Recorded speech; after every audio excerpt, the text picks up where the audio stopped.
नमस्कार दोस्तों, आज हम लोग हिंदी के दूसरे लेक्चर की बात करने वाले हैं। तो चलिए इसके देखते हैं महत्वपूर्ण प्रश्न क्या क्या। चलिए, तो परंपरा का मूल्यांकन पाठ के रचनाकार कौन है? परंपरा के मूल्यांकन पाठ का रचनाकार जो होगा वो रामविलास शर्मा हो जाएंगे। सेकंड क्वेश्चन, परंपरा के मूल्यांकन किस विधा की रचना है? तो ये आपका क्या है? तो आपका निबंध हो जाएगा। चलिए, तीसरा प्रश्न, किन लोगों के लिए साहित्य की परंपरा का ज्ञान सबसे अधिक आवश्यक है? तो जो साहित्य के युग में परिवर्तन करना चाहता है उनके लिए परंपरा का ज्ञान बहुत ज़्यादा महत्वपूर्ण है। अगला प्रश्न, साहित्य सापेक्ष रूप में होता है। तो साहित्य सापेक्ष रूप में किसके अधीन होता है? तो आपके स्वाधीन क्या ठीक है, आपका क्या हो जाएगा? स्वाधीन के अधीन। 5वां नंबर प्रश्न, आदिम का अर्थ क्या है? तो आदिम का अर्थ होता है अति प्राचीन। आपका आंसर क्या हो जाएगा? अति प्राचीन। 6वां नंबर प्रश्न, पंडित बिरजू महाराज किस कला से संबंधित है? तो पंडित बिरजू महाराज जो है वो हम लोग का नृत्य कला से संबंधित है। 7वां नंबर प्रश्न, बिरजू महाराज किसके पर्यवाचिक बन चुके थे? तो बिरजू महाराज कथक के पर्यवाचिक, कथक को बहुत अच्छा डांस करते। अगला 8वां नंबर प्रश्न है, जित जित मैं निरखत जाऊं किस विधा की रचना है? तो जित जित मैं निरखत जाऊं यह साक्षात्कार अर्थात इंटरव्यू था जो रश्मि वाजपेयी ने लिया था।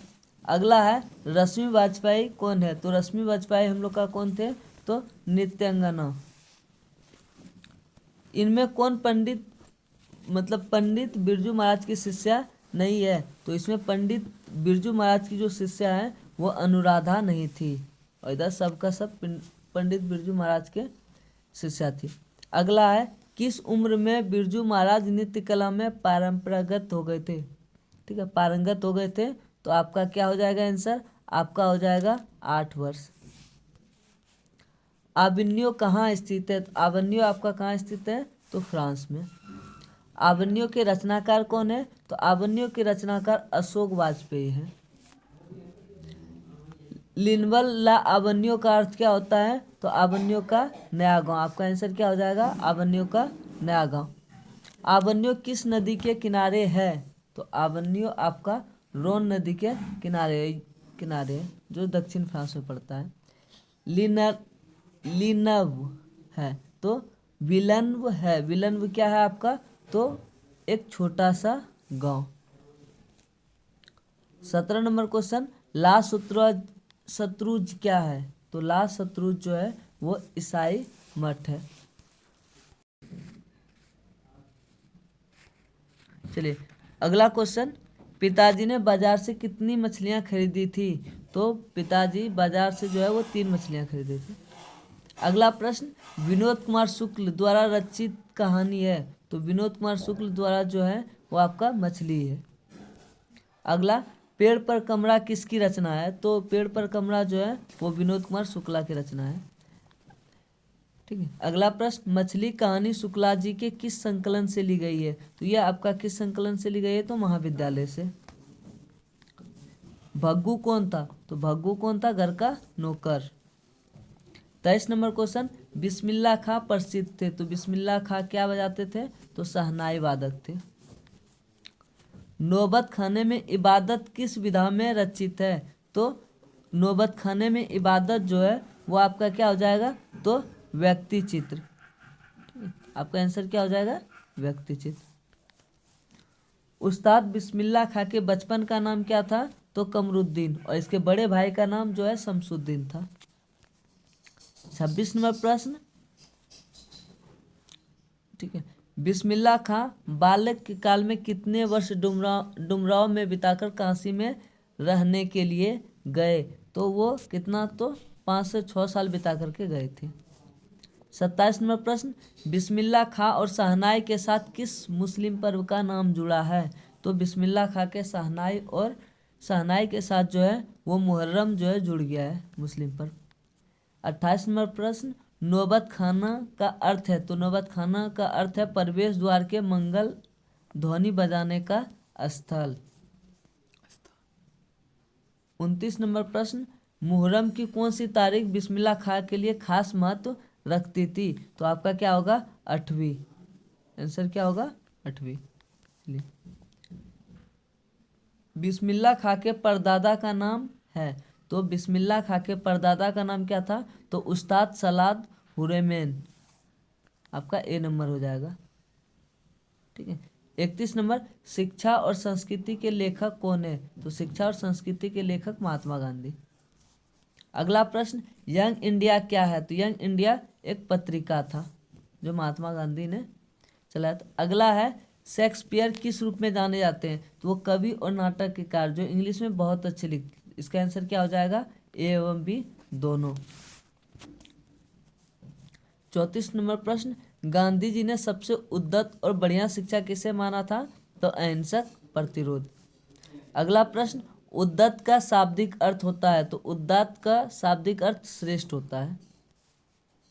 अगला प्रश्न, सत्य के साथ मेरे प्रयोग किसकी रचना है? तो सत्य के साथ मेरे प्रयोग जो है वो किनका रचना है? तो महात्मा गांधी। हिंद स्वराज के रचनाकार कौन है? तो हिंद स्वराज को भी महात्मा गांधी ने लिखा था। अगला प्रश्न है, हरिजन के संपादक कौन थे? तो हरिजन के भी संपादक कौन थे? तो महात्मा गांधी। अगला प्रश्न, महात्मा गांधी को महात्मा की उपाधि किसने दी थी? तो महात्मा गांधी को महात्मा की उपाधि रविन्द्रनाथ ठाकुर ने दिए थे। 40 नंबर प्रश्न, दही वाली मगम्मा कहानी के कहानीकार कौन है? तो दही वाले मगम्मा को जो है किसने लिखा था? तो श्रीनिवास ने, जो कन्नड़ भाषा में लिखा, कर्नाटक के थे। अगला प्रश्न, मगम्मा के बहू का क्या नाम था? तो मगम्मा के बहू का नाम क्या था? तो नजम्मा। 42 नंबर प्रश्न, दही वाले मगम्मा किस भाषा में रचित कहानी है? तो आपका क्या हो जाएगा? कन्नड़। 43 नंबर प्रश्न, ढहते विश्वास कहानी में किस राज्य को बाढ़ एवं सूखा से प्रभावित दिखाया गया है? तो ढहते विश्वास में उड़ीसा का कहानी लिखा गया है। 44 नंबर प्रश्न, ढहते विश्वास कहानी का कहानीकार कौन है? तो ढहते विश्वास कहानीकार कौन है? तो सतकोड़ी होता। 45 नंबर प्रश्न, ढहते विश्वास कहानी का प्रमुख पात्र कौन है? तो आपका कौन है? लक्ष्मी। आंसर क्या हो जाएगा? लक्ष्मी। 46 नंबर का क्वेश्चन, ढहते विश्वास कहानी में किस नदी का वर्णन है? तो किस नदी का है? तो महानदी का। चलिए, ढहते विश्वास कहानी में किस नदी का भयावह दृश्य प्रस्तुत किया गया है? तो कौन सा था? तो महानंदा।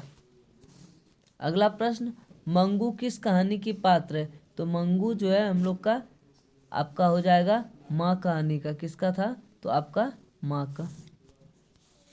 अगला प्रश्न, माँ कहानी का कहानीकार कौन है? तो आपका 49 नंबर का आंसर क्या हो जाएगा? ईश्वर पेटलीकर। तो माँ कहानी के कहानीकार कौन थे? तो ईश्वर पेटलीकर। 50 नंबर क्वेश्चन, पापति किस रोग से ग्रसित थी? तो मेनिनजाइटिस। पापति जो है वो मेनिनजाइटिस रोग से ग्रसित थी। 51 नंबर प्रश्न, नगर कहानी का कहानीकार कौन है? तो नगर कहानी का कहानीकार कौन थे? तो सुजाता। चलिए, 52 नंबर क्वेश्चन, नगर कहानी किस रचना से संकलित है? तो आपका इसका आंसर क्या हो जाएगा? आधुनिक तमिल कहानियां। 53 नंबर क्वेश्चन, सीता को अपने घर में कैसा महसूस होता है? तो सीता को अपने घर में घुटन महसूस होती थी। 54 नंबर क्वेश्चन, धरती कब तक घूमेगी शीर्षक कहानी के कहानीकार कौन है? 54 नंबर आपका क्वेश्चन क्या है कि धरती कब तक घूमेगी इस कहानी को किसने लिखा था? तो सावरदहिया ने। 55 नंबर क्वेश्चन, धरती कब तक घूमेगी कहानी का प्रमुख पात्र कौन है? तो धरती कब तक घूमेगी कहानी के मुख्य पात्र जो है वो सीता थी। अगला, सीता को कितने पुत्र थे? तो सीता को कितने पुत्र थे? तो 3 पुत्र थे। अगला, सीता कितने कितने दिन एक लड़के के पास रहती थी? तो सीता प्रत्येक पुत्र के पास 1-1 महीने रहती थी। अगला, सीता के बड़े लड़के का नाम क्या था? तो सीता के बड़े लड़के का नाम कैलाश था, जो अपने माँ को कितना बात बोला था? तो 50-50 रुपया देने की बात कहा था प्रत्येक महीना। अगला प्रश्न है, लक्ष्मी के पास कितनी जमीनें थी? तो लक्ष्मी के पास कितना था? तो 1 बीघा। आपका प्रश्न क्या होगा? 1 बीघा।